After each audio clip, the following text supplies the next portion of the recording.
Hey guys, tonight we're diving into something you probably didn't expect to be fascinating Viking hygiene. You're standing at the edge of a fog-drenched fjord, the chill in the air biting through the thick wool of your tunic.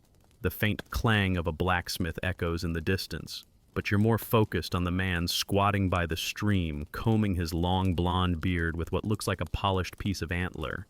It's not battle you've walked into, it's grooming hour.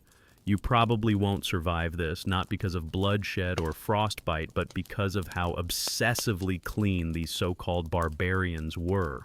So before you get comfortable, take a moment to like the video and subscribe, but only if you genuinely enjoy what I do here. And let me know in the comments where you're watching from and what time is it. Now dim the lights, maybe turn on a fan for that soft background hum, and let's ease into tonight's journey together. You start noticing it immediately. The Vikings don't match the grimy image you've been taught. You watch one man carefully untangle his hair with a bone comb, another scrubs his fingernails with a sliver of sandstone, and a third is oiling his beard with something that smells faintly of birch.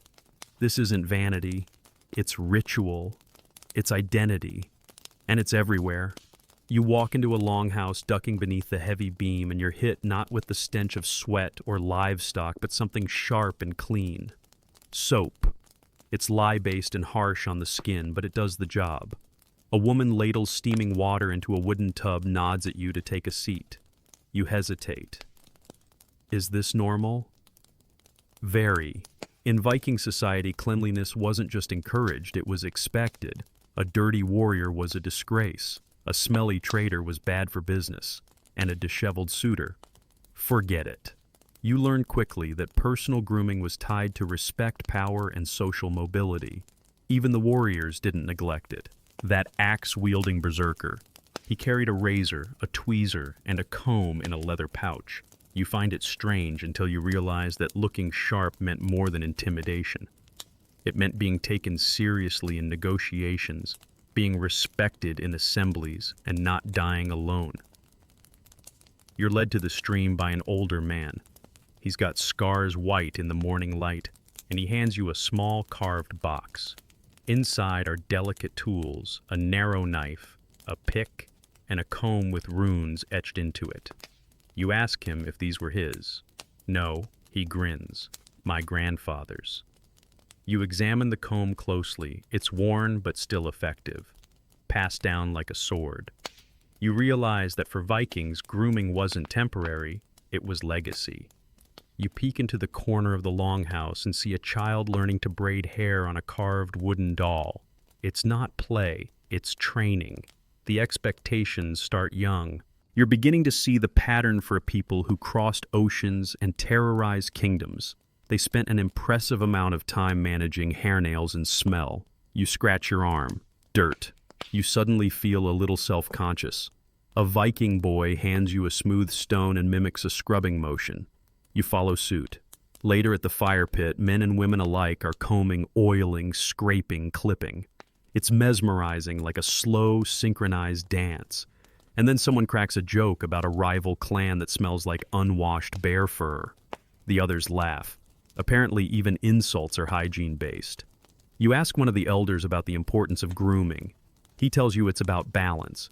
The gods, he says, gave us strength. But we maintain it by discipline. A man who cannot clean his nails cannot hold his sword. You think about that. Maybe you're starting to get it. As the fire burns low, you notice someone polishing a tooth with a cloth. You blink. Did they just clean their teeth? You thought that was a modern obsession. Turns out the Vikings were ahead of you. The next morning you catch your reflection in a bowl of water. You've scrubbed yourself cleaner than ever. You feel sharper, straighter, less like a traveler, more like one of them. The fog lifts slightly, revealing a village alive with the sounds of grooming, splashing, scrubbing, scraping, and teasing. You smile. You get it now. You're crouched in the corner of a modest Viking workshop, now staring at something that looks like it belongs in a modern barber shop. Carefully laid out on a cloth are grooming tools, combs, razors, tweezers, all carved from bone antler and the occasional piece of imported ivory. One by one, a craftsman picks them up, polishing each with a cloth and checking for splinters. These aren't luxury items. They're essentials, as common as swords or spoons. You run your fingers across a particularly fine comb made from reindeer antler. It's sturdy but smooth, the teeth perfectly filed and symmetrical. That one's mine, the artisan tells you with a grin. Used it every day for 6 winters. You're surprised by its durability and its beauty. A tiny knot pattern is carved along the handle, a flourish that serves no purpose except to look good, which apparently matters. Viking combs were designed with practicality in mind, but there's an elegance to them that suggests pride. You spot a double-sided one fine teeth on one side for lice-wide teeth on the other for beard work. It's utilitarian, sure, but it's also oddly satisfying. The way it fits in your hand, the way it reflects firelight with a soft sheen. You start to understand how grooming became ritual. The craftsman tells you these tools were often made from bones of animals the user had hunted themselves. You kill it, you use it, he says. There's a sense of continuity in that. You imagine a man carrying a comb made from the antler of the deer that fed his family one winter. It's more than grooming, it's story, it's heritage, it's identity in your pocket. Next, you notice the tweezers, smaller than you expected, intricately engraved. For pulling splinters, you ask. He laughs. And nose hairs. You blink. That wasn't what you were expecting. But of course it makes sense. Appearances mattered in this society, and cleanliness was detailed work. A good Viking didn't just comb his beard, he kept his nostrils presentable. Nearby, a teenage boy is whittling the teeth of a new comb. He works with care, tongue sticking out slightly in concentration. His mentor watches from a few feet away, arms crossed, offering the occasional grunt of approval. You realize these aren't just tools, they're rites of passage. To carve your own grooming kit is to mark a step toward adulthood. You find another box of tools, clearly older. The wood is cracked, the leather dry. But the tools are still in good shape. It dawns on you that these things lasted decades, even generations. When archaeologists dig up Viking graves, these grooming kits are often found alongside weapons. Not tossed in, placed carefully, intentionally. You sit down next to the boy who hands you a dull blade. Your turn, he says. You hesitate. Just one tooth, he urges. You try. It's harder than it looks, but with a little guidance you manage a rough functional notch. He nods approvingly. Not bad. Might not rip your scalp open. As the day wears on, you watch others arrive to get their kits repaired. Handles crack, teeth chip. But rather than discard them, Vikings fix their combs like they would a favorite tool. Some even carry spares. You begin to notice how common these items are, hanging from belts, tucked into boots, tucked into decorative leather bags. One man pulls his kit from a pouch slung around his neck. Never goes anywhere without it, he tells you, even on raids. You raise an eyebrow.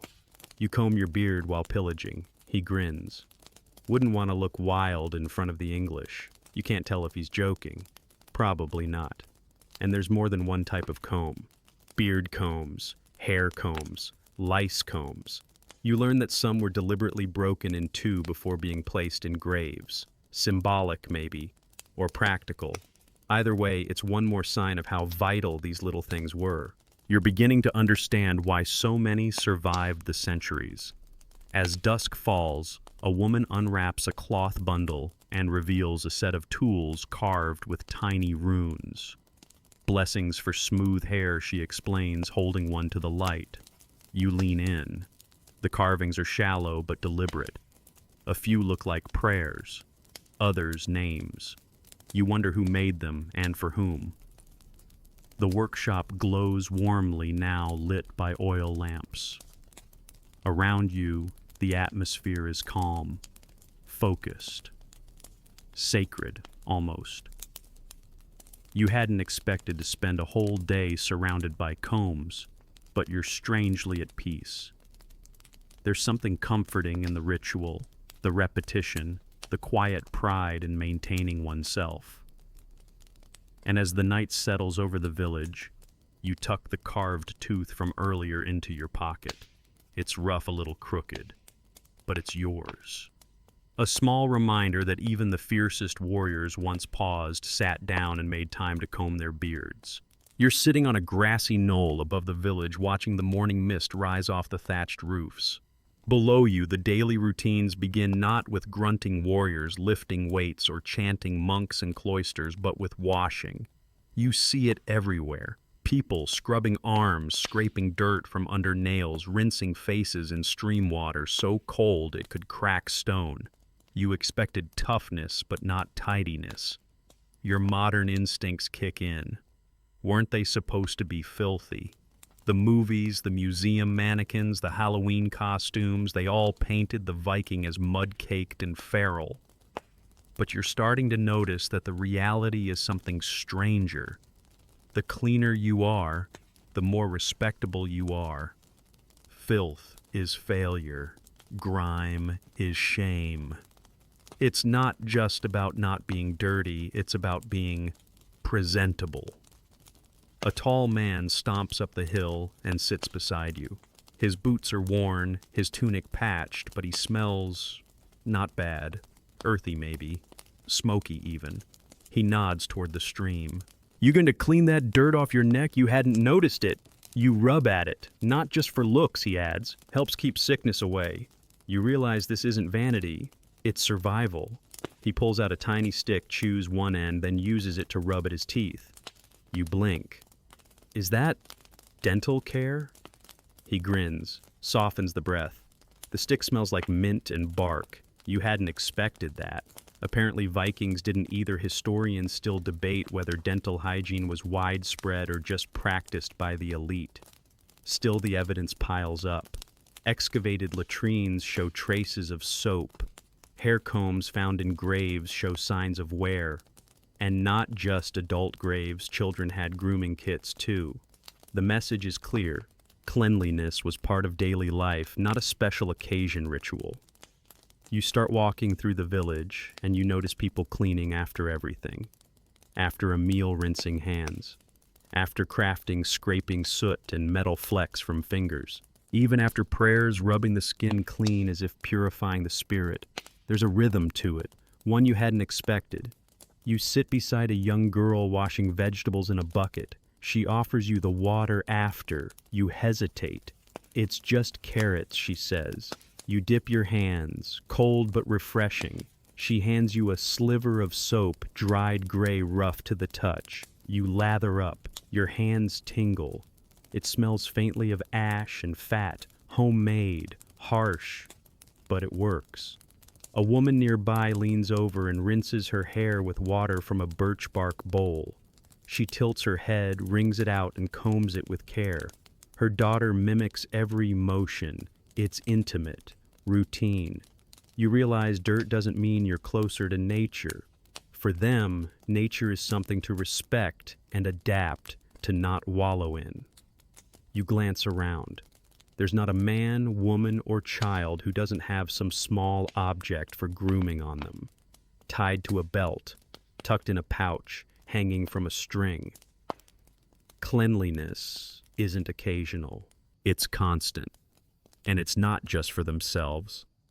A man returns from the forest, shirt stained with sap arms, scratched from brambles.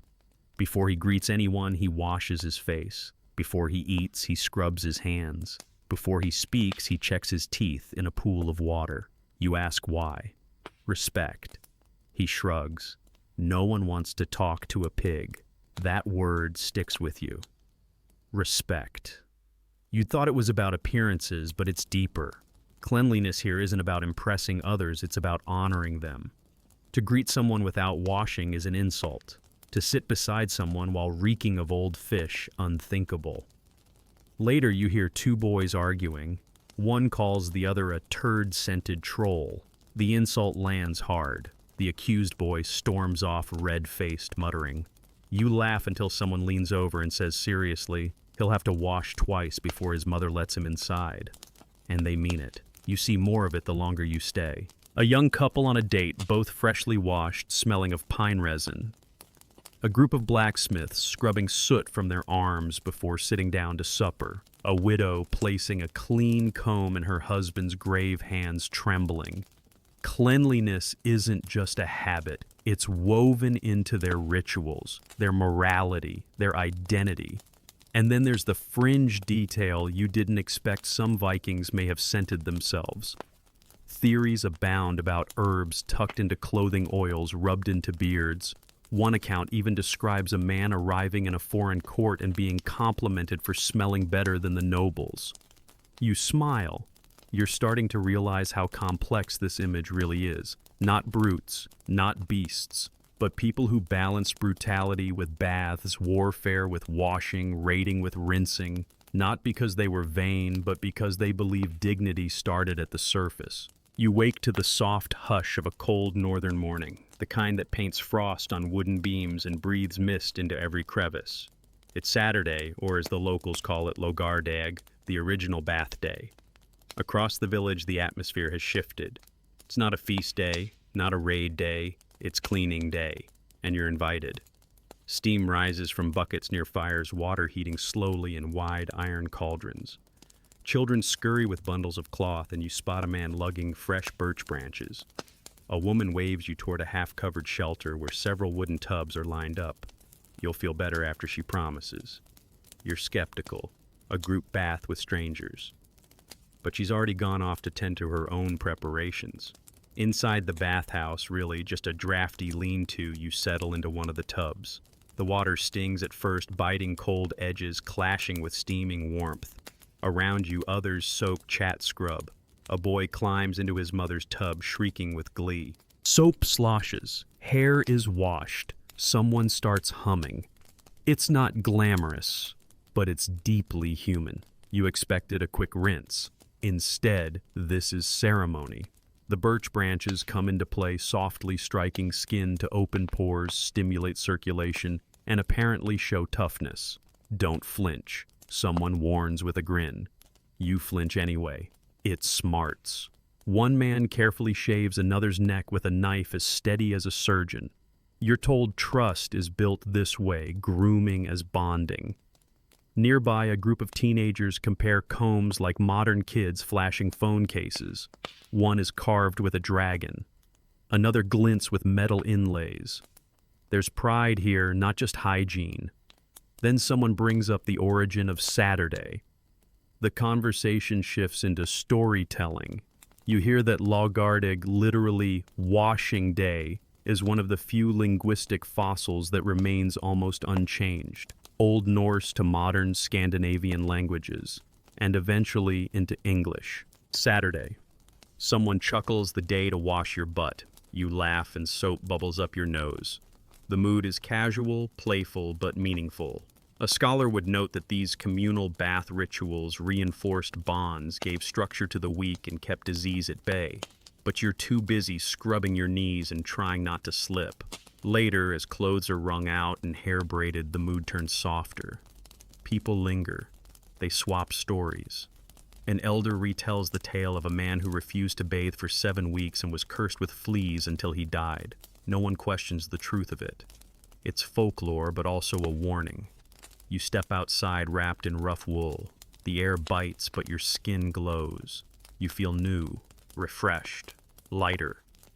You're handed a cup of something warm, probably mead or broth, maybe both. It burns pleasantly going down. From your vantage point, you see others filing out in pairs and trios, some still dripping some red-cheeked, all smiling.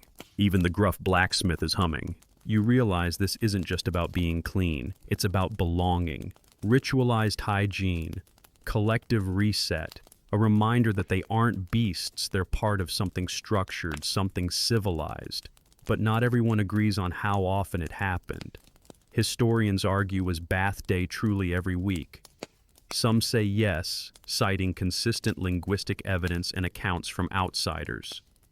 Others doubt, citing harsh winters, scarce water in some regions, and practical limitations. Still, the stories persist. One English monk complained bitterly that Norse visitors bathed every Saturday and thus had an unfair advantage in wooing local women. You stifle a laugh.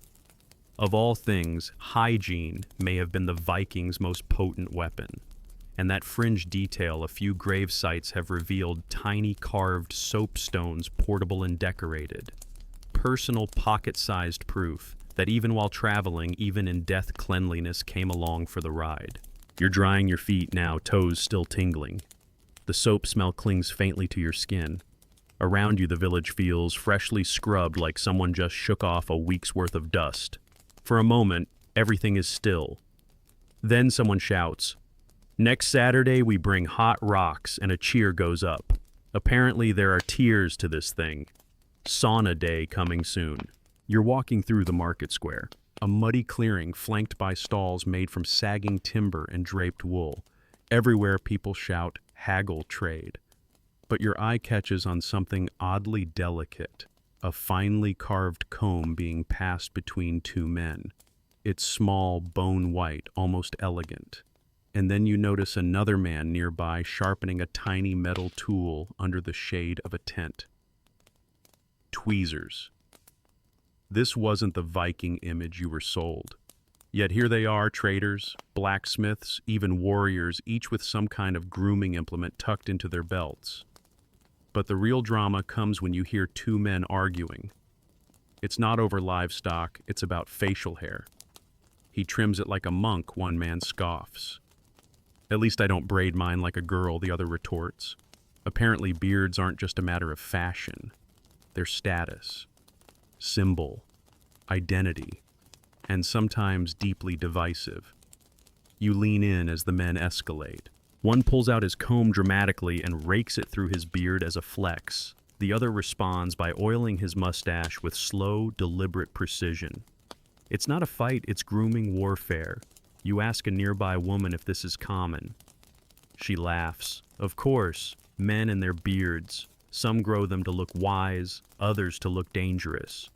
You should have seen the chieftain last summer braided his into 6 points. Took half the day. Worth it, though. He won that council vote. You blink. So political grooming was a thing. You imagine modern senators styling their hair to win debates. Maybe not so different after all. Beard fashion, it turns out, changed from region to region. In Iceland, long and flowing was king. In Denmark, neater styles reigned. But one thing was universal: a clean, well-managed beard meant power, dignity, and desirability. Let it go wild, and you might as well announce your resignation from society. You spot a young man trimming his beard with help from 2 friends. One holding a mirror fragment, the other teasing out knots. It's like a backstage moment at a theater, except the performance is life and the stakes are high. Reputation, respect, even marriage prospects. Which brings you to lice. Because with all this beard and hair, things inevitably got itchy. That's where the famous lice combs come in, narrow-toothed marvels that pulled out not just tangles, but tiny, unwanted guests. You're handed one and instructed to test it. You do. It works. Historians agree that lice were a constant concern. Some theorize daily combing was as much for health as for looks. Others think it was more symbolic, a way to show self-control. Either way, lice combs were among the most common archaeological finds in Viking settlements. And not crudely made, some are masterpieces carved with animal motifs or rune bands. You sit on a log watching a trio of young boys laughing as they inspect each other's scalps. One finds something, shouts, and the others shriek in mock horror. It's a bonding game, half disgust, half grooming. Then an elder sits beside you, pulls out his own lice comb, worn but still functional. He demonstrates slow and methodical, like a ritual. You ask how long he's had it. "Since I was smaller than you," he replies. "My father carved it. Told me no man wins a bride with lice." You realize grooming wasn't just reactive. It was preventative, strategic, and deeply tied to self-worth. The older man goes on. "You can tell a man's story by how he combs his beard. Fast means nervous. Slow means proud. None at all means trouble. That fringe insight sticks with you. There may have been an unspoken language in grooming, a code of gestures, a slow stroke to impress, a quick one to signal anxiety, a lack of it rebellion, despair, or worse. By afternoon, you've seen more grooming kits than weapons. Combs with names, razors with charms, tweezers that double as ornaments. One man even has a kit with different combs for each day of the week. Monday is for meetings, he says. Need to look fierce. You find yourself comparing your own reflection in a polished copper pan. Your hair's a mess, beard uneven, but something in you wants to fix it. You borrow a comb, start carefully teasing it through your hair. A woman walks by and nods approvingly. You feel competent, understood, Viking-ish. As the sun dips low and the market quiets, a group gathers by the fire. The two beard rivals from earlier are now sitting side by side, passing a shared bottle. Their beards still glisten with oil. You think about the strange intimacy of grooming. Not vanity, not posturing, but communication. You lay back on the grass, comb still in hand. Overhead smoke curls into the sky. Around you, the village buzzes quietly with laughter, chatter, and the soft click of combs in beards. Clean, calm, connected. You're trudging up a dirt path toward a bustling encampment perched near the riverbank. This isn't just a Viking village, it's a trade hub. Flags flap from poles, goods pile high on carts, and strangers chatter in a dozen accents.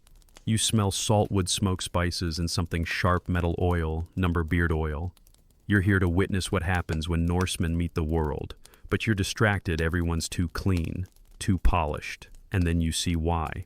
Alongside the furs, weapons, and amber, a merchant has set up a stall with an array of shiny objects. Not jewelry, not weapons, grooming tools, tiny razors shaped like sickles, slender tweezers gleaming with filigree, soapstones from the east, glass mirrors so small they barely reflect one eye at a time.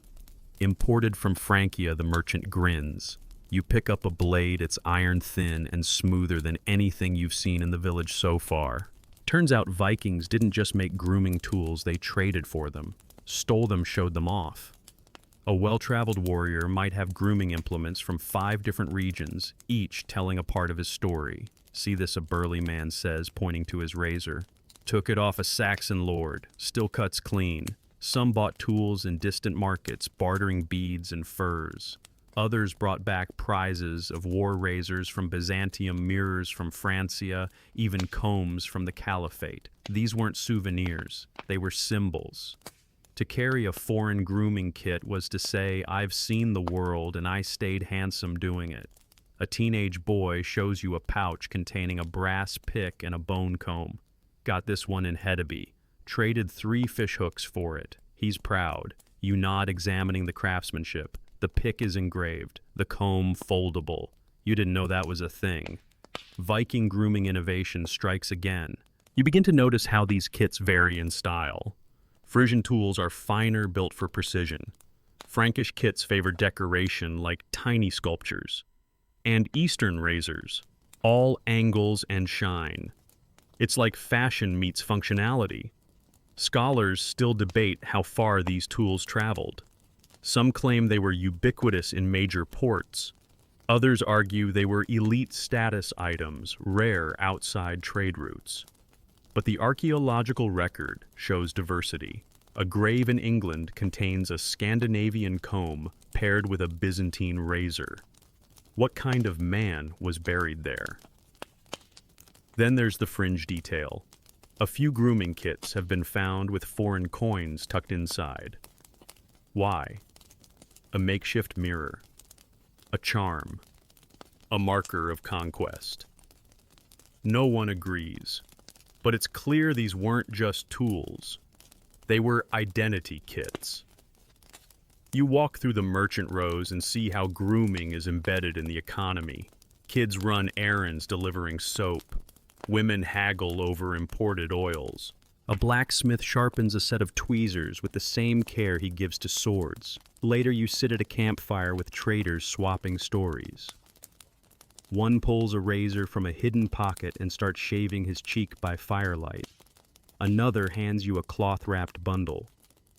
Inside is a 2-tiered comb, one side rough, one side smooth. For raids and weddings he laughs. It strikes you in Viking culture looking good was portable, necessary, no matter how far from home the combs came to. You imagine a warrior on a foreign beach, blood drying on his boots, pausing to pluck a hair from his eyebrow with imported tweezers. Strange. Not to them. By the time the sun sets, you've counted over a dozen grooming tools that came from beyond Scandinavia. Some carried, some stolen, some traded, but all integrated into daily life. The borders between Viking and not Viking blur in these small, shiny relics. And as the fire dims and the merchants pack up, you see a final scene, a girl kneeling beside her father's trunk, carefully wrapping his grooming kit for the next journey. A comb, a razor, a sliver of soap, ready for wherever the wind takes them. You're standing at the edge of a training ground, dirt packed tight underfoot from 100 sparring matches. Warriors circle in pairs, axes, flashing shields, thudding. The air is sharp with the scent of sweat and iron, but between bouts, something unexpected happens. A fighter steps away, kneels beside a bucket, and splashes water over his face. Then he combs his beard. It's not a moment of vanity. It's ritual. Reset. A signal. You ask him why. He shrugs, but the answer is clear. Grooming isn't a break from battle, it's part of the preparation. You move through the training camp and see more signs of this. Warriors wiping grime from their arms, tweezers plucking splinters, fingernails scraped clean with knife edges. This isn't just about health, it's about readiness. A clean body, they say, reflects a focused mind. The chieftain arrives and you watch him remove his helmet. First thing he does, pulls out a cloth and wipes his forehead, then his comb. One by one, his lieutenants follow suit. You expected war cries. Instead, you get synchronized grooming. A local explains it this way: if you can control your body, you can control your rage. That sticks with you. Vikings weren't chaos incarnate. They were disciplined, controlled, groomed for battle, literally. You learn that Viking combat style demanded agility, not brute force. Clean hands grip better. Trimmed hair doesn't blind you mid-fight. Unclogged nails mean fewer infections. This wasn't aesthetic, it was tactical. An enemy slipping on his own sweat was less of a threat. And the intimidation factor real. Imagine facing a wall of men who look not like barbarians, but like gods, braided, gleaming, immaculate. You'd hesitate. You'd wonder what kind of man shaves before swinging an axe. Some grooming kits were even customized for combat. You're shown a compact kit tucked into a shield's inner curve, a razor comb and a sliver of antiseptic resin soap. Blood and sweat, same solution, the warrior says. Historians argue about this. Some claim grooming before battle was common. Others say it's exaggeration. But the saga verses don't lie. Multiple accounts describe warriors prepping their appearance before major raids. He sharpened his blade, then smoothed his beard. One line goes, "That wasn't poetic fluff. It was sequence." You're handed a knife and told to trim your thumbnail. You try and fail miserably. Laughter erupts. "Can't hold a shield with claws like that," someone teases. Then a more experienced hand takes over, showing you how to shave just enough without drawing blood. There's even grooming as psychological warfare. You meet a man whose beard is split into 2 perfect forks, each bound with bronze rings. He explains it's meant to confuse and distract. Some say his enemies stare too long, then die confused. You're not sure if it's true, but it's plausible. That fringe detail. Some warriors reportedly dyed their beards red before battle. Not naturally red, they used ochre and plant dye. Why? To stand out, to intimidate, to signal fury. You imagine a line of red-bearded raiders descending on a village like burning pine trees. Effective. Later at the feast, after training, the same warriors are laughing, drinking, braiding each other's hair. You see how it all connects. Grooming isn't opposite to violence. It's its quiet twin. The calm before the swing, the care before the chaos. You step away and look at your hands. You've scraped off the grime, smoothed your nails, even tried a little combing, and weirdly you feel stronger, sharper, more alert, like you've joined the rhythm. As night falls and the warriors drift into sleep, their grooming kits lie close tucked under shields beside swords. You realize they'll rise tomorrow, clean themselves again, and fight better for it. Vikings didn't separate war and grooming. They braided them together. You're back in the village again, seated beside a bubbling cauldron near a woman stirring something thick and beige. It smells sharp, soapy even, but also vaguely sweet. Lye soap, she tells you, made from ash and animal fat. You peer into the mixture, bubbling like a witch's brew. This is how Vikings cleaned themselves. Not perfume and petals, this was fire chemistry and survival. She lifts a sliver from the edge and rubs it between her fingers. It sizzles faintly. Strong stuff, she warns, handing it to you. You sniff it, acrid, smoky, pungent. It's not pleasant, but it's clean. You rub it on your arm and feel the sting. Now you're a man, she says with a grin. You follow her through the village, soap in hand, watching as others apply it to their clothes, their tools, even their hair. One man pours water over his head and scrubs with wild energy like he's chasing away spirits. You laugh, but he's serious. Gotta get the rot out, he says. Then there's the bleaching. You hadn't expected that. Vikings, especially men, sometimes lighten their hair. To look more like Thor, one woman jokes. She hands you a bowl of ash paste and points to a group of men lying in the sun, hair slathered and wrapped in linen. Battles next week, she explains. Gotta look divine. This part surprises you. You didn't think these rugged warriors cared about image in this way. But they do. Not for vanity, but symbolism. Fair hair was associated with gods, heroes, and nobility. Bleaching wasn't just cosmetic, it was aspirational. You dip your fingers into the paste and try a little on your arm hair. It itches, burns slightly. Someone smirks. You'll be golden by dawn. You're not sure if that's a compliment or a threat. The more you look, the more you see smell and color as weapons. Cleanliness conveyed readiness.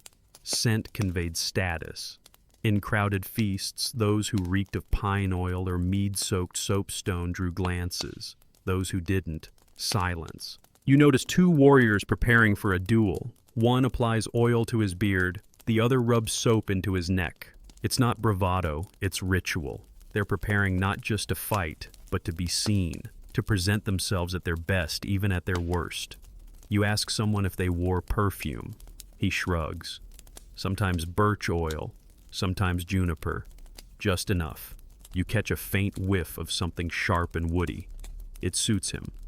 The archaeological record offers some support. Residue of birch resin and juniper has been found in containers once thought to be for ink or paint. Historians still debate whether these were grooming aids or medicinal salves. But the implication remains scent mattered. A fringe theory. Some scholars suggest different tribes had distinct scent signatures like olfactory heraldry. You imagine warriors arriving at a foreign court, not just in uniform, but trailing unique smells. Could be myth, could be branding. Later you observe a group of women making soap in a cauldron. They mix ash with rendered fat, stirring slowly. One explains soft soaps for babies. This stuff's for men. You try a dab of each. She's right. The second one bites. Children run by, leaving behind a trail of wildflower perfume. You follow it to a bathing pool where herbs float like tea. Not just cleansing fragrant, ritual again. Even their laundry tells stories. You see shirts hung to dry beside crushed herbs, linen infused with meadow scent. A woman waves you over, presses a tunic to your face. You inhale. It's like pine and mint and smoke. She nods. Good for sleep. You sit near the fire that night, your arms still tingling from soap, your nose filled with unfamiliar scents. It's strange comforting. You realize scent was as vital to Viking identity as their swords or ships. And so while the world sees blood and steel, you've seen something subtler. Lye, ash, birch, juniper, smells that speak, colors that warn, rituals that ready. Even war, it seems, needs a clean start. You're standing on the outskirts of a small village now, not in a market or near a forge, but in a quiet space just past the last fence. It's dusk, and the air is calm. A man adjusts his tunic, nervously smoothing the front over and over. A woman walks slowly toward him, hair braided in perfect rows, face clean, clothes fresh. This isn't a battlefield, it's courtship. And grooming is everything. You watch from a polite distance as they speak. Nothing loud, just the rhythm of voices trading questions complements laughter. But the subtext is in the presentation. His beard is oiled and gleaming. Her hands are scrubbed and scented with something like wildflowers. Neither looks perfect, but both look intentional. Later, around a fire, someone tells you the basics. You don't win a partner with dirty nails, she says, or breath that smells like dead fish. Everyone laughs, but they nod too. It's not just about love, it's about honor. Courtship rituals in Viking societies weren't just verbal, they were physical in the most subtle ways. Clean hair, clipped nails, neat clothing. These weren't luxuries, they were invitations, signals of seriousness. A dirty man didn't just look bad, he looked untrustworthy. You meet a woman who explains that after her first proposal, her mother inspected the suitor's ears. Dirty, she says with a shake of her head, refused him. You're not sure if she's joking, maybe not. Marriage contracts were written, yes, but the unwritten agreements began long before. A clean appearance meant self-respect, and self-respect meant reliability. Hygiene was an early form of resume. One young man nervously braids his hair while a friend coaches him on what to say. You watch as he rubs oil into his hands, rough pine sap, sticky but fragrant. Smell good. Talk less, his friend mutters. Seems like solid advice. You begin to understand that cleanliness wasn't just about health or status, it was emotional, intimate. A way to offer the best version of oneself to another. You're handed a linen cloth. Wipe your face, a woman advises. She'll see you coming. You do, and somehow feel more prepared for conversation, though you're just spectating. Some historians argue whether hygiene truly mattered that much in love. Weren't marriages about alliances, dowries, land? Sure. But diaries and sagas tell a subtler story of men praised for clean clothes and fragrant breath of women admired for smooth skin and neat braids.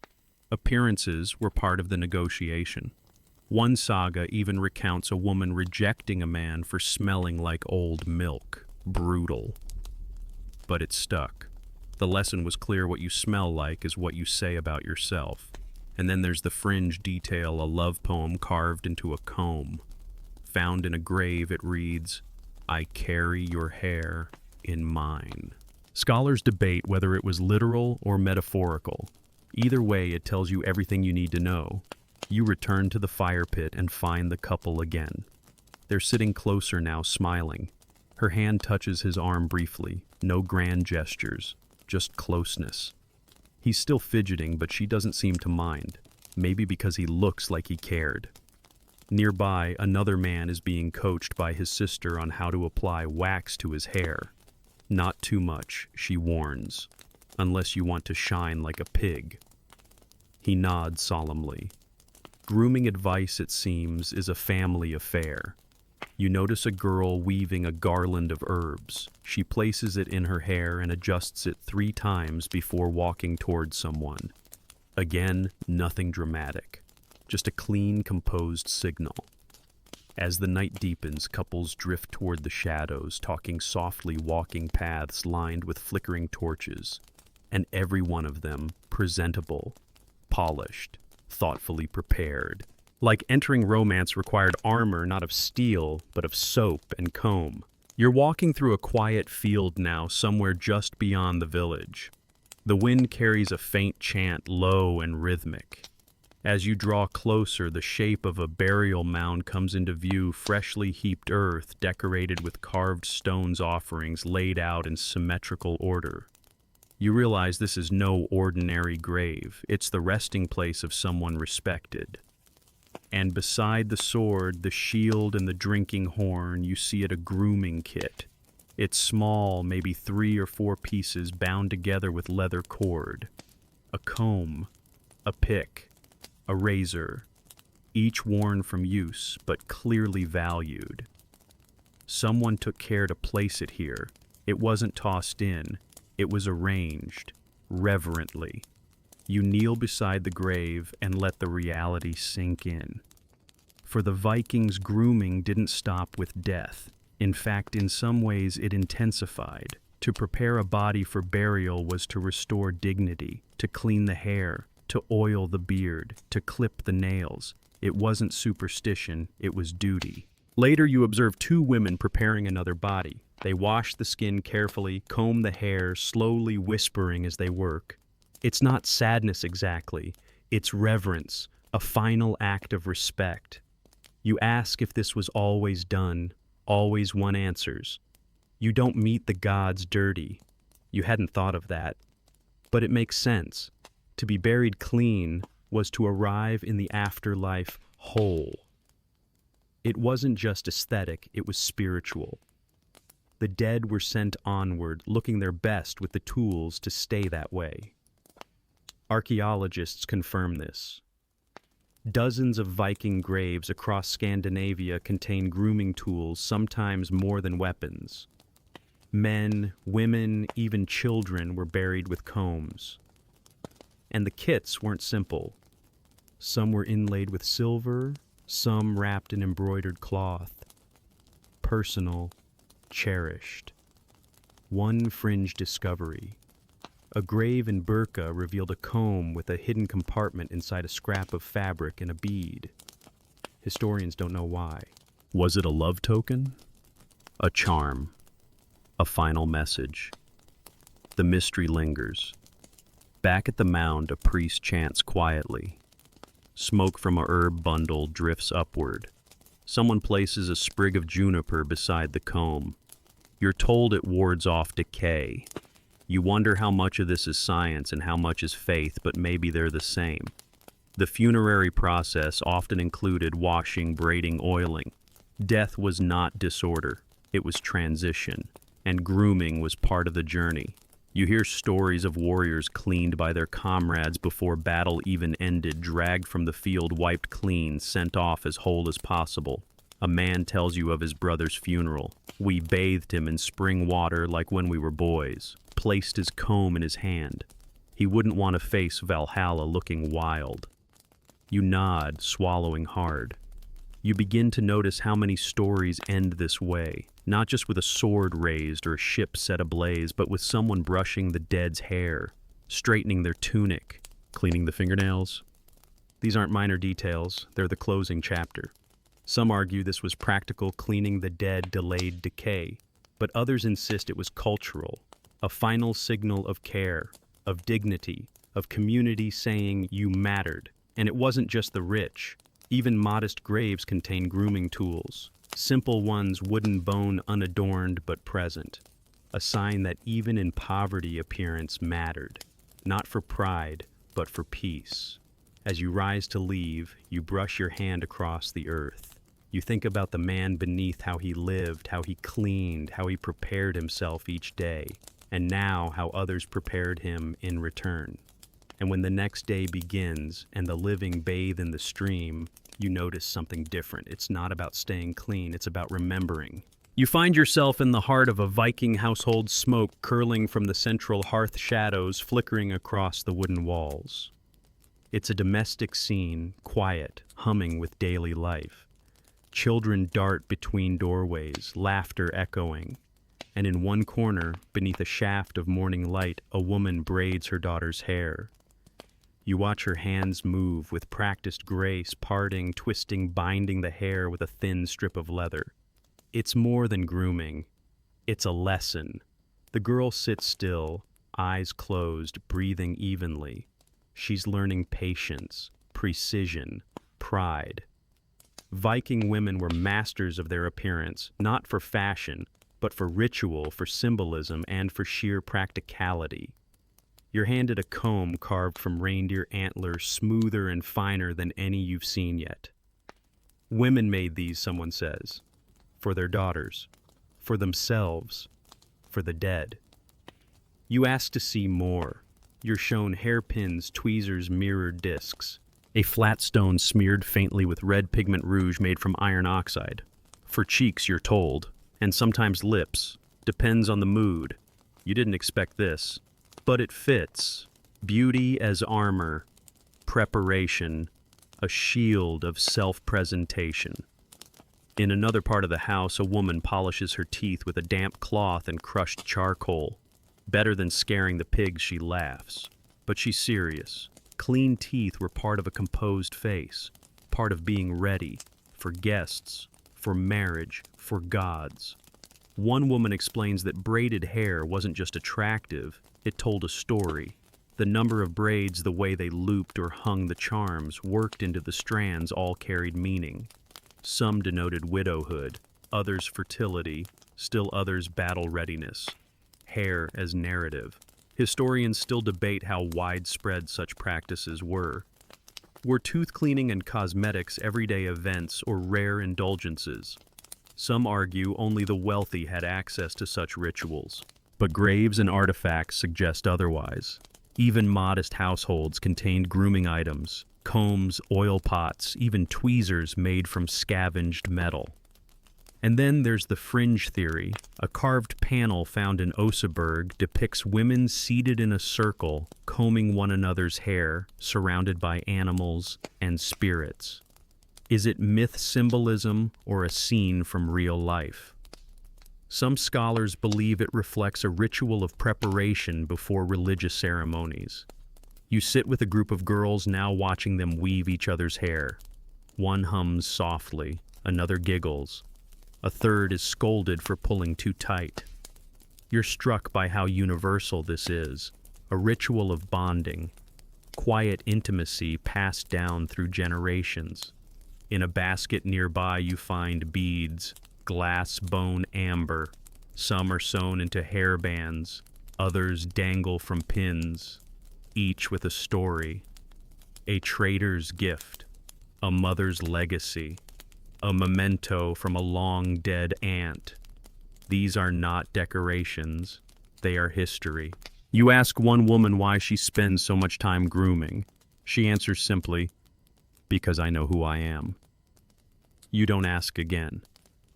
In the evening, the family gathers by the fire. Faces glow in the light shadows, dancing along clean cheekbones, polished hair, and oil-slicked braids. They look regal even in simple tunics. You think about how grooming for Viking women wasn't about changing themselves. It was about revealing what was already there. You're sitting in the warm haze of a midday sun, watching a group of children gathered around a wooden doll with tangled straw hair. One child holds a tiny comb, carefully working through the strands while the others cheer her on. It looks like play, but it isn't just a game. It's training. In Viking culture, grooming started early. The tools were smaller, the stakes lighter, but the rituals were the same. You see a little boy learning to scrape his nails clean using a thin bone pick. His mother watches, correcting his grip. "You'll thank me when you're older," she says, and he likely will. Hygiene wasn't treated as a chore or luxury for children. It was foundational. You're handed a child-sized comb made from soft wood, its teeth smoothed from repeated use. It smells faintly of pine and skin oil. You imagine it passed down from older siblings or even generations before. An heirloom, not of wealth, but of care. You watch as a grandmother braids her grandson's hair, murmuring a song you don't recognize. The child is half asleep in her lap. It's not just about grooming. It's about connection. Comfort. A signal of being loved. One mother wipes her daughter's face with a strip of damp linen. "No daughter of mine eats berries and stays purple," she says, laughing. The girl giggles, wriggling away, but lets it happen. The scene is tender, but structured. This is daily life. Repetition. Teaching by doing. You find a carved board used to teach hair braiding, 3 painted strands looped through slots, like an educational toy. A teenage girl demonstrates her fingers moving fast, her voice teasing. "When I'm a wife, I'll braid faster than this." Her friends squeal. Grooming is practice for roles they will grow into. Historians agree evidence of child grooming habits is rare, but not absent. Tiny combs, scaled-down razors, even soapstone shards have been found in children's graves. It suggests that cleanliness was not something you aged into. It was a discipline taught from the start. You crouch beside a group of boys who are carefully applying ash to their faces. War paint, you ask. No one answers. Just fun. You laugh, but it strikes you fun and ritual often blur. One boy shows you a pouch tied to his belt. Inside a comb, a sliver of soap and a small rag. My father's, but now mine, he says. He said never trade it unless I'm dead. You blink. That's a lot of pressure for a 10-year-old, but you believe he takes it seriously. Later you walk past a longhouse and hear scolding. A girl's hair is matted. She protests, but her mother insists. Would you face the gods looking like that? The question isn't answered, but the brushing resumes. There's even social pressure among children. One boy mocks another for having smelly feet like a goat. The victim pouts, then runs off only to return 10 minutes later smelling faintly of mint. You don't ask what happened, you just smile. Fringe detail. Some children's dolls were found buried with combs carved smaller than a thumb. Not functional perhaps, but symbolic. Proof that grooming was imagined into even the smallest rituals of play. As evening nears, the children line up for a communal rinse in the stream. It's cold, they shriek, they complain, but they do it. Parents wait on the banks with towels, grins wide. The process is chaotic but effective. The kids emerge pink-cheeked and glowing. You sit with them later, watching braids, redone fingernails, inspected skin dabbed with oils. They chatter about nothing food dogs' dreams. But under the surface, they're learning, becoming. And as they drift to sleep in bundles of fur and wool, their combs lie close tucked beneath their hands.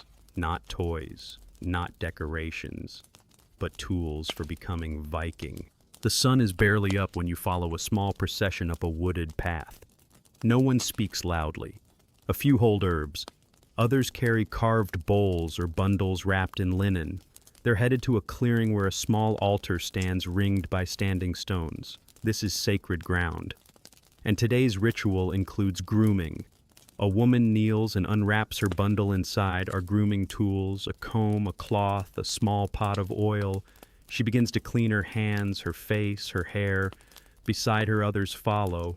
One man plucks a thorn from his palm, another braids his hair, slowly whispering as he does. You realize grooming isn't preparation for the gods, it's communion with them. In Viking spirituality, cleanliness was a gesture of reverence. Just as one wouldn't enter a hall muddy, you didn't meet divine beings disheveled. The gods, after all, were dignified. Odin's cloak billowed clean, Freya's hair shimmered in legend. To mirror them was to honor them. You're handed a bowl of water and told to wash.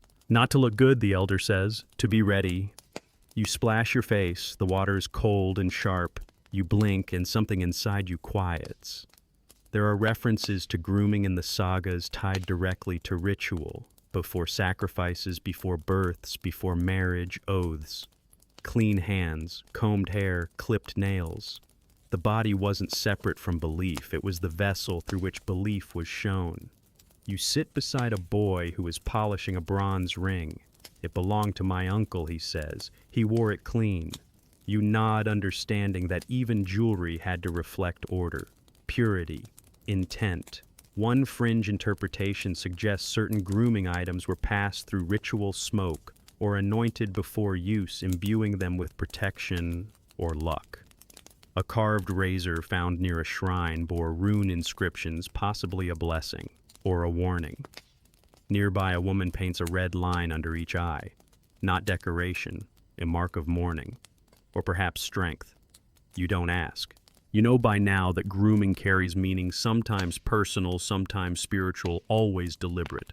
The altar ceremony begins. Chanting rises. A priestess sprinkles water across the group, then anoints the forehead of each person with oil. The smell is sweet and resinous. Myrrh, maybe. Or something like it. One by one, they bow their heads. You notice no one is dirty.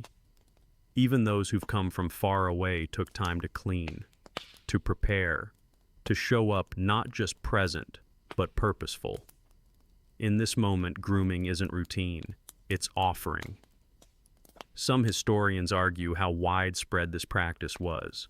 Was grooming truly part of ritual, or have modern minds imposed order on scattered finds? The debate continues.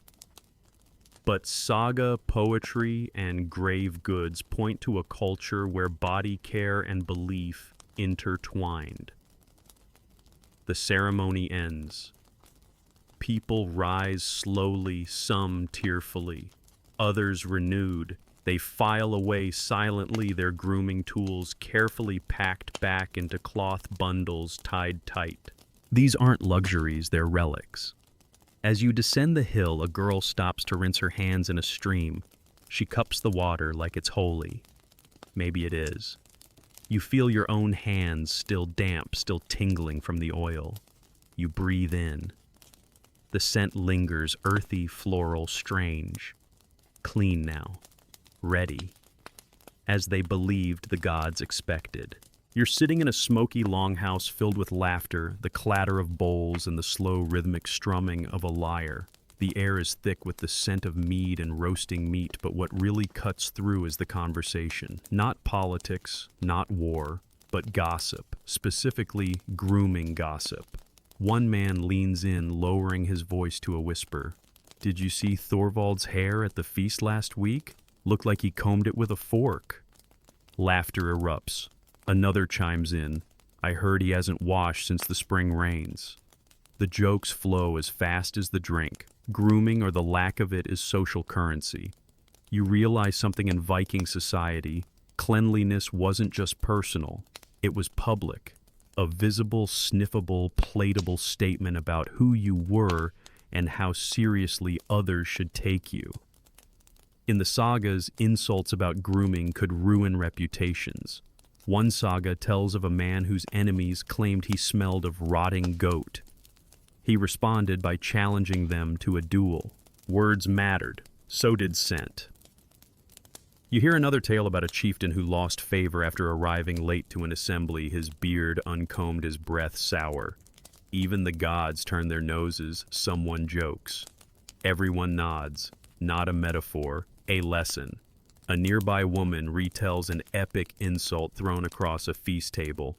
"Your fingernails are so black the gods mistook you for a corpse." The room erupts. Someone shouts. "He didn't recover for 3 seasons." You ask if these stories are exaggerated. A man leans in, deadly serious. If someone calls you unwashed in front of witnesses and you don't answer with honor, you've lost more than pride. You've lost your standing. That's not just gossip, that's reputation warfare. Historians note that insult poetry called need often centered on personal hygiene. Dirty skin, smelly breath, unkempt beards. These weren't petty jabs. They were calculated attacks, sometimes carved into wood and posted in public. One fringe case. A carved comb was found with a scratched-in message for the filth that speaks. Scholars debate its meaning. A personal warning. A passive-aggressive gift. Either way, it's evidence that grooming was linguistic too. You observe an older man brushing his hair as he recounts a tale. "She called me muck-footed once, so I scrubbed till I bled, then married her sister." Petty maybe, but telling. Grooming could end feuds, or start them. You begin to understand when the Norse insulted someone's grooming, it wasn't surface level. It cut deep. A dirty man was a weak man. A weak man was a danger to the community. One woman explains it this way. You can't trust a man who lets rot sit on his skin. If he ignores that, what else will he ignore? Even among friends, grooming was fair game. A brother might mock another for earwax. A lover might tease about unruly nose hairs. These were acts of care disguised as critique. As the night deepens, the stories get rowdier. A man mimes brushing his beard with a fishbone. Another pretends to swoon at a friend's soap-scented shoulder. The humor is thick. But underneath it, the message holds hygiene was part of your public armor. Lose it, and you're exposed. One last tale. A warrior known as Katil the Clean, famous not for battles but for his polished boots and glistening hair. He was mocked until he killed a dozen in one raid. Then suddenly everyone started carrying combs like his. You head to bed that night with a comb in your belt and the lingering echoes of insults in your ears. You've learned something strange and unforgettable in a world of swords and sagas. Sometimes the sharpest weapon was a clean neck and a clever tongue.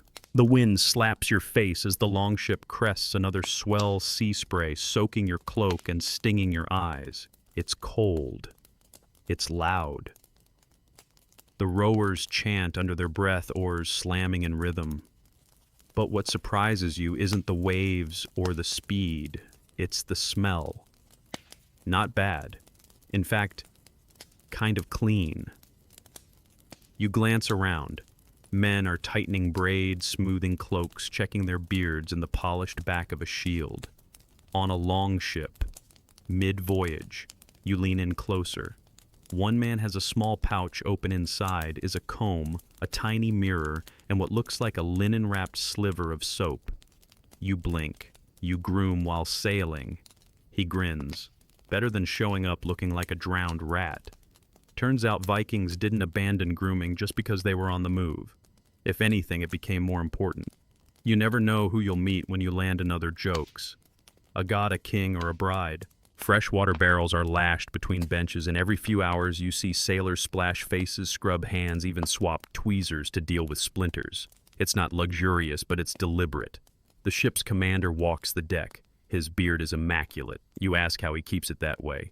Discipline, he says. Same as with the oars. Same as with the blade. His grooming kit is stored with his weapons. One for war, one for worth. Historians still puzzle over this. How did seafaring Vikings maintain hygiene?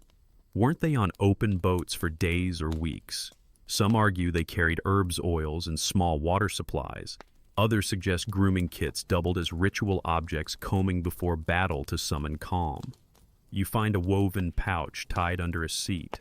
Inside a comb, a bone pick, a sliver of soapstone, wrapped in waxed cloth to keep it dry. The owner, a wiry young man, nods as you hold it up. Lost 2 others, he says.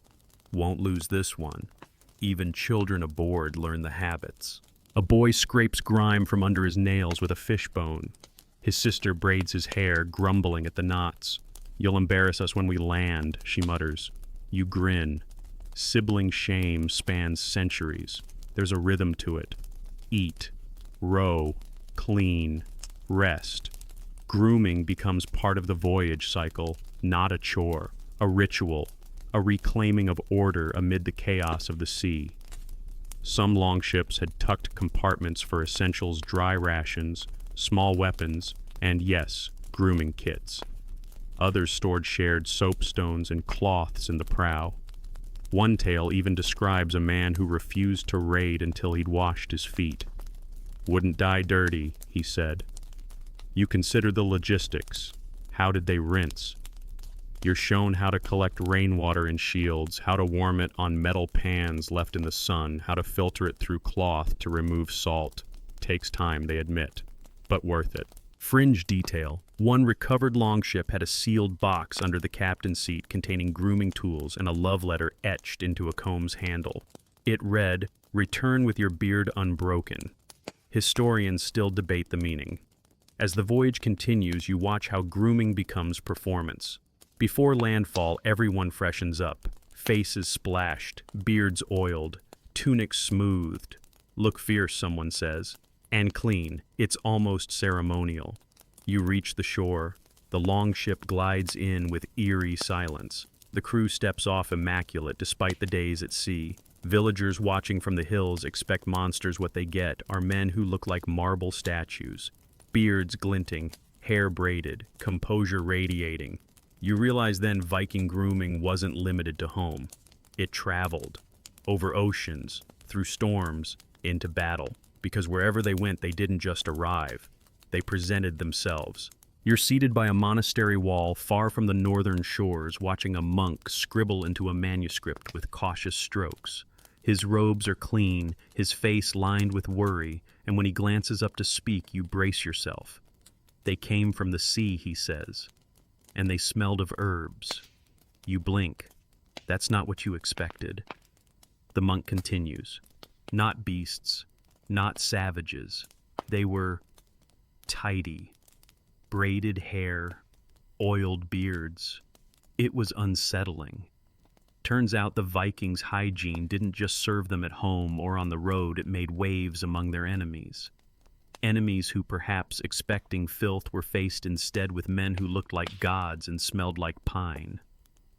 One letter preserved centuries later recounts a Saxon noble's frustration. These Northmen bathe more than our own knights, and so our women favor them. Brutal, and probably true. You travel now through foreign lands, Britain, Francia, the Slavic coast, and everywhere the same story echoes. The Vikings arrive, and they're not just stronger, they're cleaner. It's a strange form of psychological warfare. A Frankish monk wrote that the Vikings combed their hair daily, perfumed themselves with foreign oils, and scrubbed their hands before meals. It is unnatural, he concludes. You smile, because that's the point. You hear an English account of a village raided at dawn. No warning, just neat beards, shining weapons, and the smell of juniper. Like a garden on fire, one villager said. The juxtaposition was terrifying. Beautiful and brutal. Historians debate the accuracy of these records. Were they exaggerations, backhanded compliments, or subtle critiques of local habits? Regardless, the message was clear. Viking hygiene left an impression. A clean one. One scholar even points out that early Christian chroniclers often associated cleanliness with holiness, so the fact that pagans outbathed the devout, that stung. You listen to more stories. One noble claims the Vikings brought their own water on raids. Another says their soap made horses sneeze. Are these myths? Maybe. But even myths reveal truths. There's a fringe theory that Vikings groomed themselves excessively before diplomatic visits, knowing it disarmed their hosts. A clean visitor was less likely to be treated as a threat and more likely to be invited inside. Once inside, well, history speaks for itself. You speak to a local widow who remembers her grandfather's stories. They didn't look like raiders, he said. They looked like they'd stepped out of a dream. Clean lines, braided gold, sharp eyes. Even the scent of pine needles haunted him. Later at a market, you overhear two merchants. One says, "I knew they were Norse the moment I smelled birch oil." The other replies, "I thought it was honey." Turns out it was soap. They laugh, but then glance around nervously. You understand. The Vikings didn't just dominate by force. They unsettled expectations. They arrived not as beasts, but as polished predators.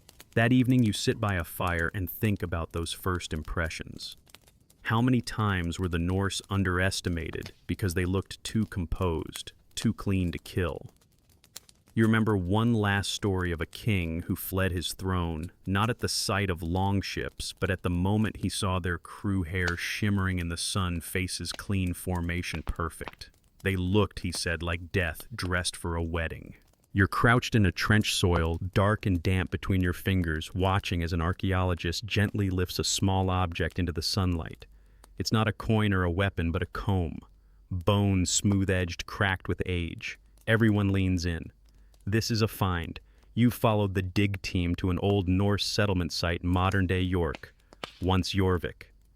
And everywhere you look, the past emerges in surprising detail. Combs, tweezers, soapstone, slivers, razors, grooming kits, dozens of them. This isn't a fluke. Across Scandinavia and beyond, burial sites and settlements alike yield grooming tools in abundance. Some look handcrafted and plain, others works of art. Silver inlay runic etching animal motifs curled along the spine of a comb. You begin to understand these weren't afterthoughts. One researcher holds up a tweezer pair so fine it could serve in a modern surgical kit. This was found next to a blacksmith's remains, she says, kept cleaner than his hammer. The team nods. The tools reflect not just hygiene, but identity. You walk along a table lined with artifacts, each carefully labeled. One comb still has hair tangled in its teeth, reddish strands fossilized by time. DNA tests later revealed it belonged to a woman in her 30s. Her grave held no weapons, but her grooming kit immaculate. Historians marvel at the consistency. Urban centers like Dublin and Hedeby reveal grooming kits in nearly every layer of habitation. It's almost boring, one researcher jokes. We keep finding them. You smile. It's a good kind of boring. A fringe theory emerges. Some scholars argue that combs were used as currency, or at least barter. Too many were found in marketplaces for it to be coincidence. A good comb had value, and the best ones status symbols. You hold a soapstone fragment, still slightly scented. They let you sniff it. The smell is faint, earthy, but undeniably clean. The idea that this smell once clung to a Viking trader's tunic makes you shiver. One dig reveals a small box sealed shut for over 1,000 years. Inside a razor, 2 combs, a mirror shard, and a small note. Scratched in runes, it says something like, "To be buried with me." A private request, a final instruction. The kits vary widely. Some are modular combs that fold tweezers that double as hairpins. Others are simple, solid, meant to last. One tool has notches along the side like a calendar. Did someone count days between washes? At a children's grave, you see a comb no larger than your thumb, delicately made, probably ceremonial. A reminder that grooming wasn't reserved for the elite or the grown. There's excitement in the air when someone uncovers a grooming pouch that still contains its original leather binding. Inside, multiple items nestle tightly: tweezer, nail pick, small blade. The leather is dark, oily. You imagine the hand that once carried it pressed close to the body. Some archaeologists point out that grooming tools tend to be the most personalized objects they find, more so than weapons. A man might borrow a sword, one says, but never a comb. You end the day at the site's museum tent, where displays line the walls. Replicas rest beside originals. Visitors murmur in awe at the intricacy of these tools. A school group passes by, and one child points, "That's a beard comb like Dad's." Everyone chuckles. The connection is real. As the sun sets, you realize that for all the myths and bloodshed, the Vikings left behind something quieter: combs worn smooth by use, razors dulled by time, tweezers bent but still sharp. Not relics of vanity, but echoes of daily life. You're seated beside a firelit circle of scholars, their robes dusted with travel, and their voices wrapped in careful disagreement. The topic: Viking grooming habits. The tone heated, at least as heated as historical debate gets after a few mugs of warm mead. Daily grooming. Ridiculous, says one. They didn't have enough water to waste. Another counters, but the sagas mention combs constantly. That has to mean something. You've wandered into one of history's most persistent questions. How often did Vikings actually clean themselves? And the answer, it turns out, is far from settled. Some argue that lye soap was too harsh for frequent use, that daily bathing, especially in the colder months, would have been impractical or even dangerous. They point to the scarcity of bathing structures in certain regions or the energy required to heat water regularly. But others cite linguistic evidence: the term laugardag bath day, weekly references in law codes, and even complaints from monks about how often Norsemen bathed. If enemies noticed their hygiene, one scholar points out, it must have been frequent. A middle voice emerges. Perhaps it wasn't about bathing every day. Maybe it was combing, cleaning what mattered. Hands, face, hair. Not a full soak, but a daily reset. That resonates. You think back to the kits, the combs, the pouches. You begin to see the lines drawn. Frequency may be less important than consistency.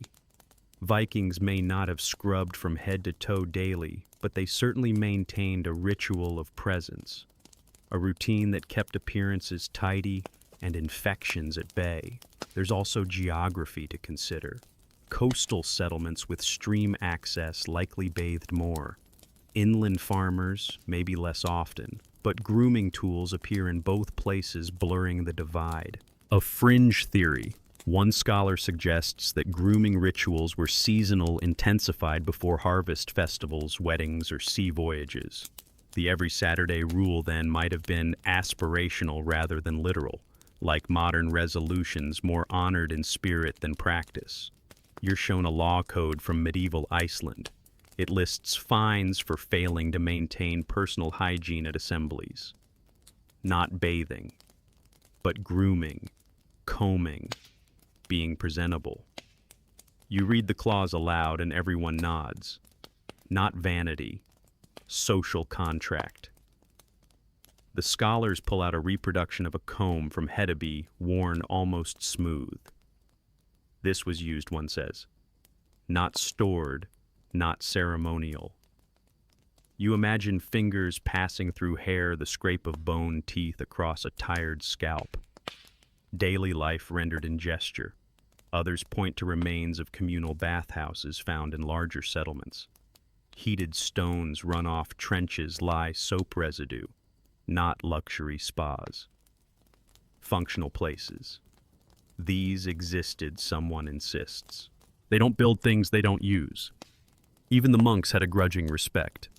In one preserved letter, a scribe laments that Viking cleanliness makes them more desirable to our women. There's bitterness in the ink, but also truth. You lean back as the fire pops, thinking about the quiet parts of the past, the not-so-spectacular actions that never make it into epic tales, washing hands, plucking splinters, smoothing tunics before negotiations. Maybe that's what historians are chasing, not just dates and battles, but the heartbeat between them. You ask the group what their best guess is. One woman shrugs, smiling. More than we expect, less than we hope, but always with purpose. You like that. So the next time you picture a Viking, maybe don't start with the axe. Start with the comb. You're walking the muddy edge of a fading village, one that still carries the shape of Old Norse life, but the sparkle is gone. The walls sag, the boats are fewer, the songs quieter. Something has changed. You pass a boy kicking stones, his hair wild, his hands caked in soot. No one scolds him.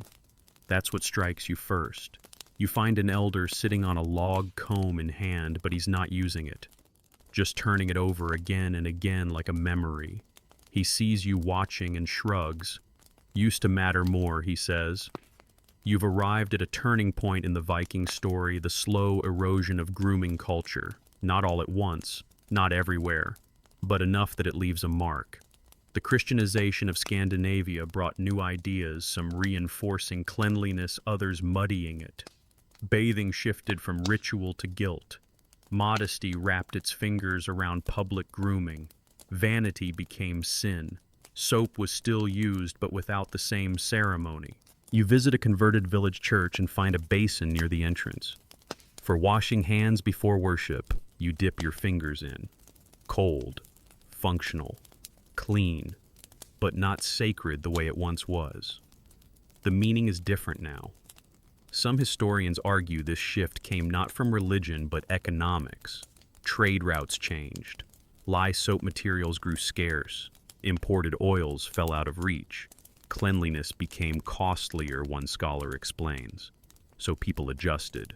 The sharp, gleaming Vikings became duller, still proud, still fierce, but less polished. You hear tales of young men going uncombed for weeks, of razors rusting in drawers, of combs repurposed as tools for wool and fishbone, not because grooming was forgotten, but because it no longer held the same power. And then came plague. Disease swept across Europe like a hungry god.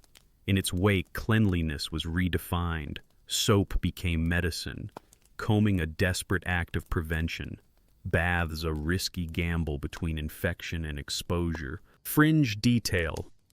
A plague-era manuscript from Norway includes instructions on smoking grooming tools over pine boughs to cleanse them spiritually and physically.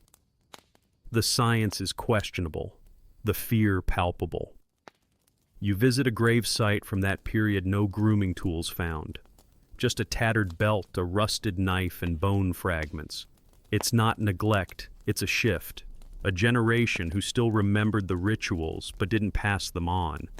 You sit in the ruins of an old bathhouse, moss creeping through cracks, roof half gone. You can almost hear the laughter it once held, the sloshing water, the hum of shared care. You close your eyes. It's still in the air, barely. But not all was lost. Some regions held on longer. Some families kept the rituals alive quietly, privately. In the far north, a woman still rubs soap on her child's head with the same circular motion her grandmother used.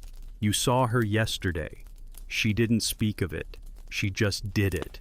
And even today, museums and memory keep the legacy alive. Combs behind glass. Soapstones labeled. Children listening wide-eyed to tales of Vikings who bathed before battle, who groomed before gods. You walk through the village again, and this time you notice a young girl braiding her brother's hair. It's loose, asymmetrical, but careful, intentional. Maybe it's coming back. Maybe it never really left. Because cleanliness isn't just habit, it's belief. And beliefs don't die easily, especially the beautiful ones. You're back where it all began, by the edge of a stream, watching the water curl around mossy stones. A breeze dances through the trees, and somewhere nearby someone is combing their hair. The sound is soft, rhythmic. You've come full circle. The Viking you once pictured, wild-eyed, battle-mad, mud-caked, is gone. In their place, you now see someone meticulous, intentional, combed and cleaned, hair braided with care, beard oiled not out of vanity, but out of respect for self, for community, for the gods. You remember the kit's bone antler silver soapstone, the razors sharp enough for war and for whiskers, the tweezers, the pins, the oils that smelled of pine and smoke. You've seen them passed down, buried, blessed. These weren't extras, these were essentials. You recall the jokes traded over beards, the whispers of rivals who dared show up dirty, the way a child's first comb was treated like a rite of passage, the way a warrior never went into battle with dirt under his nails, and the way lovers noticed scent before words. And the echo stretches even further. In today's world, you still see it. The clean-shaven politician, the perfectly braided festival goer, the barber who says his razors are Viking sharp, the grooming aisle stocked with beard oils named after gods, Thor, Odin, Bjorn. You laugh, but you get it. The lineage is real. Because the Vikings weren't just raiders, they were stylists, strategists, storytellers whose first sentence was their appearance. One fringe modern detail: genetic studies show high levels of grooming-related tools in Viking households compared to similar European cultures. Even today, Scandinavian men spend more on grooming products than many others worldwide. Coincidence or continuity? You don't need to decide. Instead, you take out your own comb just to travel one plastic simple.